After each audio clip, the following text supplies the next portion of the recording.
सीताराम, जय श्री राम। कैसे हो आप सब जने? ओम श्री गणेशाय नमः, श्री सरस्वती नमः, ओम श्री वेद पुरुषाय नमः। रामाय रामभद्राय रामचंद्राय वेदसे, रघुनाथाय नाथाय सीताय अर्पये नमः। राम रामेति रामेति रमे रामे मनोरमे, सहस्रनाम तत्तुल्यम रामानाय वराने। मृत्यु तो साहब अटल है। मैं आपको एक बहुत सुंदर कथा सुनाऊंगा।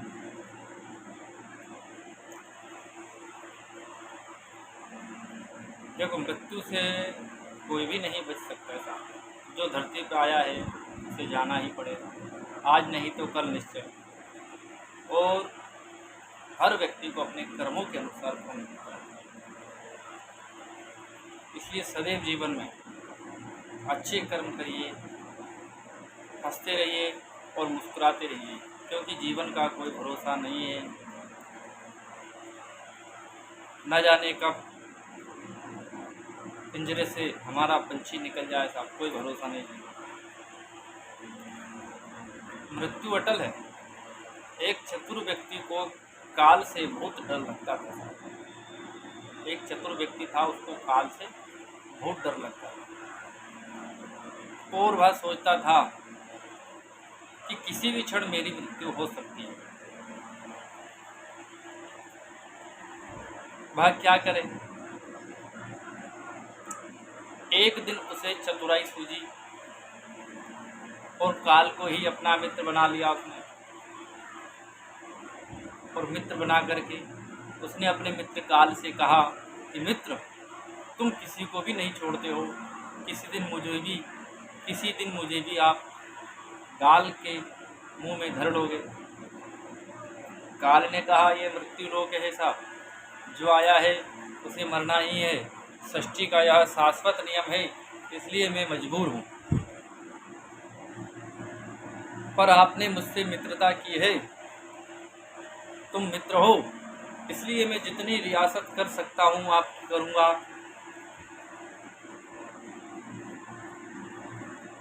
मुझसे क्या आशा रखते हो? साफ साफ कहो। तो व्यक्ति ने कहा, मित्र, मैं इतना ही चाहता हूँ कि आप मुझे अपने लोक ले जाने के लिए आने से कुछ दिन पहले एक पत्र अवश्य लिख देना। क्या बोले था? एक पत्र अवश्य लिख देना, ताकि मैं अपने बाल बच्चों को कारोबार की सभी बातें अच्छी तरह से समझा सकूं और स्वयं भी भगवान के भजन में लग जाऊं। काल ने प्रेम से कहा, यह कौन सी बड़ी बात है, मैं एक नहीं आपको 4 पत्र भेजूंगा और आप चिंता मत करो। चारों पत्रों के बीच में इतना समय भी अच्छा खासा दूंगा ताकि तुम सचेत होकर अपना सारा काम निपटा लो। ये काल ने कहा था कि इतना समय दूंगा कि अपने सारे काम आप आसानी से निपटा लो। वह व्यक्ति बड़ा ही प्रसन्न हुआ और सोचने लगा कि आज से मेरे मन से काल का भय भी निकल गया था। उसने वही काल से दोस्ती कर ली तो उसको ऐसा लगा कि मेरे मन से काल का भय ही निकल गया। मैं जाने से पूर्व अपनी सभी कार्य पूर्ण करके जाऊंगा तो देवता भी मेरा स्वागत करेंगे। अब दिन बीतते गए, आखिरकार मृत्यु की घड़ी आ पहुंची। काल अपने दूतों सहित उसके समीप आकर बोला, मित्र, अब समय पूरा हो गया है, मेरे साथ चलिए। मैं सत्यता और दृढ़ता पूर्वक अपने स्वामी की आज्ञा का पालन करते हुए एक क्षण भी तुम्हें और यहाँ नहीं छोड़ूंगा। उस व्यक्ति के माथे पर बल छा गया, भ्रुकुटी छा गई और कहने लगा, धिक्कार है, तुम्हारे जैसे मित्रों पर मेरे साथ विश्वासघात करते हुए तुम्हें लज्जा नहीं आती? उस व्यक्ति ने काल से कहा, तुमने मुझे वचन दिया था कि आने से पहले पत्र लिखूंगा, परंतु तुम तो बिना किसी सूचना के अचानक भूतों सहित मेरे ऊपर चढ़ गए। मित्रता तो दूर रही, तुमने अपने वचनों का भी पालन नहीं किया, वचनों को भी नहीं निभाया। काल हंसा और बोला, मित्र इतना झूठ तो ना बोलो, मैंने आपको एक नहीं 4 पत्र भेजे हैं, आपने एक भी उत्तर नहीं दिया है। उस व्यक्ति ने चौंक कर पूछा, कौन से पत्र? कोई प्रमाण है आपके पास? मुझे पत्र प्राप्त होने की कोई डाक रसीद आपके पास हो तो दिखाओ साहब। काल ने कहा, मित्र घबराओ नहीं, मेरे 4 पत्र इस समय आपके पास मौजूद हैं। मेरा पहला पत्र आपके सिर पर चढ़कर बोला कि आपके काले सुंदर बाल उन्हें सफेद कर दिया। आपके काले सुंदर बाल उन्हें सफेद कर दिया और यह भी कहा कि सावधान हो जाओ, जो भी करना है अभी कर लो, अभी कर डालो। लेकिन आप नहीं समझे। बनावटी रंग लगाकर आपने अपने बालों को फिर से काला कर लिया और पुनः जवान बनने के सपनों में खो गए। आज तक मेरे श्वेत अक्षर आपके सिर पर लिखे हुए। देखिए अपने सिर के बाल, अपने सिर के बाल देखिए था। कुछ दिन बाद मैंने दूसरा पत्र आपके नेत्रों के प्रति भेजा। नेत्रों की ज्योति मंद होने लगी, फिर भी आंखों पर मोटे शीशे चढ़ाकर आप जगत को देखने का प्रयत्न करने लगे। 2 मिनट भी संसार की ओर से आंखें बंद करके ज्योति स्वरूप परम पिता परमेश्वर प्रभु का ध्यान मन में नहीं किया। इतने पर भी सावधान नहीं हुए तो मुझे आपकी दीन दशा पर बहुत तरस आ गया और मित्रता के नाते मैंने तीसरा पत्र भी भेज दिया। अब इस तीसरे पत्र ने आपके दांतों को छुआ, हिलाया और तोड़ दिया। आपने इस पत्र का भी जवाब ना दिया और बल्कि नकली दांत 32 ही लगवाया और जबरदस्ती संसार के भौतिक पदार्थों का स्वाद लेने लगे। मुझे बहुत दुख हुआ कि मैं सदा इसकी भले के लिए ही सोचता हूँ और यह हर बार एक नया बनावटी रास्ता अपनाने को तैयार रहता है। अपने अंतिम पत्र के रूप में मैंने रोग, क्लेश तथा पीड़ाओं को भेजा, परंतु आपने अहंकार बस सब अनसुना कर दिया।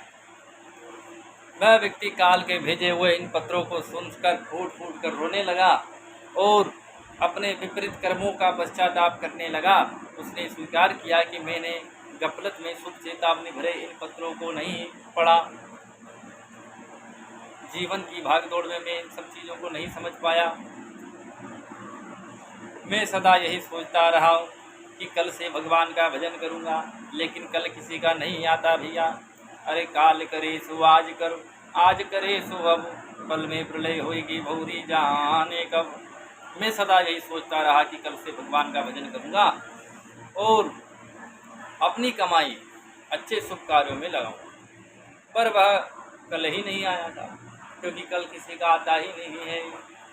काल ने कहा, आज तक तुमने जो कुछ भी किया है राग, रंग, स्वार्थ और भोगों के लिए जानबूझकर ईश्वरीय नियमों को तोड़कर तुमने कर्म किए हैं। जब व्यक्ति को जब कोई मार्ग दिखाई नहीं दिया तो उसने काल को ही करोड़ों रुपए की संपत्ति का लोभ दे दिया था। अब काल को भी क्या भला पैसे की आवश्यकता हुई कि साहब? काल ने हंसकर कहा कि मित्र, यह मेरे लिए धूल से अधिक कुछ भी नहीं है। धन, दौलत, शोहरत, सत्ता, ये सब लोग संसारी लोगों को बस में कर सकता है, पर मुझे नहीं कर सकता। काल ने उत्तर दिया, यदि तुम मुझे लुभाना ही चाहते थे तो सच्चाई और शुभ कर्मों का धन संग्रह करते। यह ऐसा धन है जिसके आगे मैं विवश हो सकता था। अपने निर्णय पर पुनर्विचार कर सकता था। अपने निर्णय पर पुनर्विचार को बाध्य हो सकता था, पर तुम्हारे पास तो यह धन थैले भर का भी नहीं है। तुम्हारे सारे रुपए पैसे, जमीन जायदाद तिजोरी में जमा, तुम्हारे ये सारे रुपए पैसे, जमीन जायदाद तिजोरी में जमा धन संपत्ति सब यहीं छूट जाएगा। मेरे साथ तुम भी उसी प्रकार निर्वस्त्र जाओगे जैसे कोई भिखारी की आत्मा जाती है साहब। उसके पास भले धन ना हो लेकिन फिर भी उसकी आत्मा जाती है। उसी प्रकार धनवान व्यक्ति की भी आत्मा उसी प्रकार से जाएगी। काल ने जब मनुष्य की एक भी बात नहीं सुनी तो वह हाय हाय करके रोने लगा। सभी संबंधियों को पुकारा। देखो साहब, लास्ट टाइम पे कोई भी काम नहीं आता है, अपना कर्म ही काम आता है, ध्यान दीजिएगा। सभी संबंधियों को पुकारा, परंतु काल ने उसके प्राण पकड़ लिए और चल पड़ा अपने गंतव्य की ओर। तो क्या सार है इसका? एक ही सत्य है जो अटल है। क्या है? एक ही सत्य है जो अटल है, वह है कि हम एक दिन मरेंगे जरूर। बताइए, मरेंगे ना? हम जीवन में कितनी ही दौलत जमा कर लेंगे, कितनी ही शोहरत पाएंगे, कैसी संतान होगी, यह सब अनिश्चित होता है, सब समय के गर्भ में छुपा होता है, परंतु हम मरेंगे एक दिन। बस यही एक बात जन्म के साथ ही तय हो जाती है। अब ये हमको पता नहीं कब हम सीताराम हो जाएगा। समय के साथ उम्र की निशानियों को देखकर तो कम से कम हमें प्रभु परमेश्वर की याद में रहने का अभ्यास करना चाहिए। इसमें तो हर एक को, चाहे छोटा हो या बड़ा, सबको प्रभु परमेश्वर की याद में रहकर ही कर्म करने चाहिए, क्योंकि समय का कोई भरोसा नहीं है भैया। मृत्यु आनी ही है, आज नहीं तो कल निश्चित। इसी प्रकार से आप देखो, परमात्मा हमें भी जीवन में इस कथा के द्वारा हमको सीख मिलती है कि हमें भी 4 पत्र प्राप्त होते हैं साहब। सबसे पहला पत्र होता है कि हमारे सिर में सफ़ेद बाल आ जाते हैं साहब। फिर दूसरा पत्र बताया, फिर तीसरा पत्र बताया, फिर चौथा पत्र बताया। इसी प्रकार से 4 पत्र हमारे जीवन में भी आते हैं। लेकिन अब भी अगर नहीं समझते हैं तो फिर तो साहब जीवन व्यर्थ है।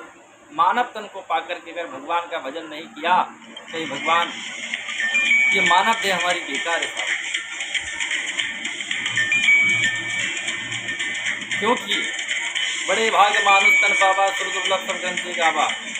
जन्म जन्मांतर के हमारे जब पुण्य उदय होते हैं, जब हमें भगवान की कृपा से मानव की देह मिलती है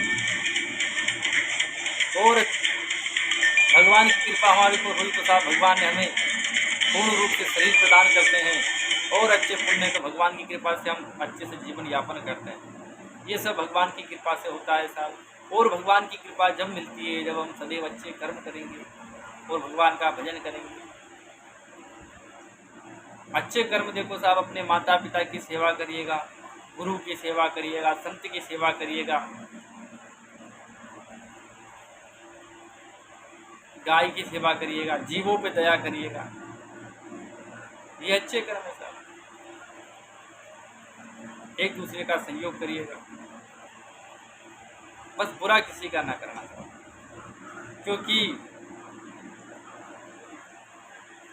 जो बीज हम बोते हैं वही हम आगे पाते हैं साहब, ये भी ध्यान रखें।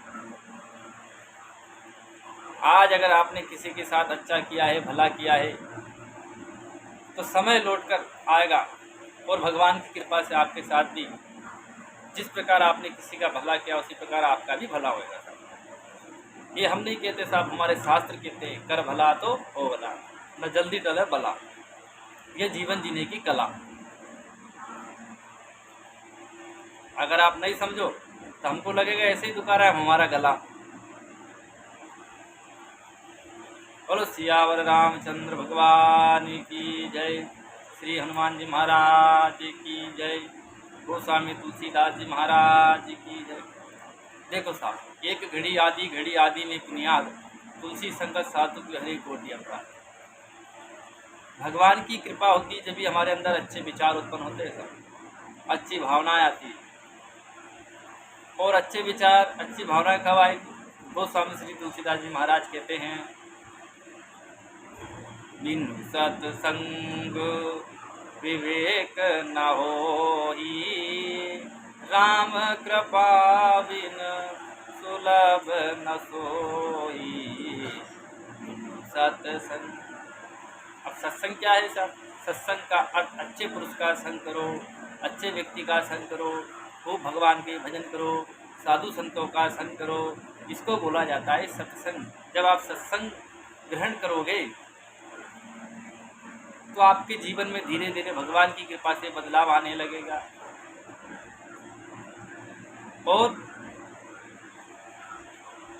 बिनु सत्संग विवेक न, जब तक सत्संग नहीं करोगे जब तक विवेक जागृत नहीं हो सकता। और विवेक जागृत होगा तो आपको बुद्धि आएगी, बुद्धि आएगी तो आपके अंदर सोचने की अच्छी शक्ति आएगी, अच्छे विचार उत्पन्न होंगे। मनुष्य के जीवन में दो रास्ते हैं साहब, एक अच्छा रास्ता और दूसरा बुरा रास्ता। अगर आप सत्संग से जुड़ोगे तो आपके जीवन में भगवान की कृपा से बुरे रास्ते नहीं आएंगे भी तो आसानी से कट जाएंगे। इसलिए जीवन में सत्संग बहुत जरूरी है। जैसे मनुष्य को जीने के लिए, अपने शरीर को चलाने के लिए भोजन की आवश्यकता है, उसी प्रकार से जीवन को चलाने के लिए भजन की भी आवश्यकता है। जितना हो सके भगवान के, अपने प्रभु का स्मरण करिएगा, चिंतन करिएगा, मनन करिएगा, क्योंकि हमारे जीवन का कोई भरोसा नहीं है। फिर हम कहते हैं साहब, इस कथा का सार यही है साहब कि खूब भजन करो भगवान के जितना हो सके जीवन में। एक घड़ी आदि में पुण्यात तुलसी संगत साधु की हरे कोटि अपराध। 24 घंटे में अगर मान लीजिए हमने 12 घंटे की रात, 12 घंटे का दिन और 24 घंटे टोटल हो गए दिन रात के। इसमें अगर 10 मिनट 5 मिनट अगर भगवान की पूजन भजन के लिए हम समय नहीं निकालेंगे तो मानव देह बेकार है, कोई काम की नहीं साहब। फिर बताते हैं कि बड़े भाग से हमको मानव की देह मिलती है, इसका सदुपयोग करिएगा साहब। तो जो भी हमारी इस कथा को सुने तो इसको श्रवण करें। देखो, धर्म का प्रचार करना ही धर्म है। फिर बताते हैं, किसी को भगवान के मार्ग में जोड़ना ही धर्म है, किसी को अच्छी शिक्षा देना ही धर्म है, अच्छा मार्ग बताना ही धर्म है। अगर आप किसी को अच्छा मार्ग नहीं बता सकते तो कम से कम बुरा मार्ग मत बताना सर। इसलिए इस कथा को हम यही विराम देते हैं। और सियावर रामचंद्र भगवान की जय। हमारी ये कथा आपको अगर अच्छी लगे तो साहब लाइक करो, सब्सक्राइब करिएगा और शेयर भी करिएगा, और कमेंट में जय श्री राम जरूर लिखिएगा साहब। अगर आप इस कथा को सुनने के बाद में जय श्री राम लिखोगे तो हम समझेंगे आपको हमारी कथा अच्छी लगी। सियावर रामचंद्र भगवान की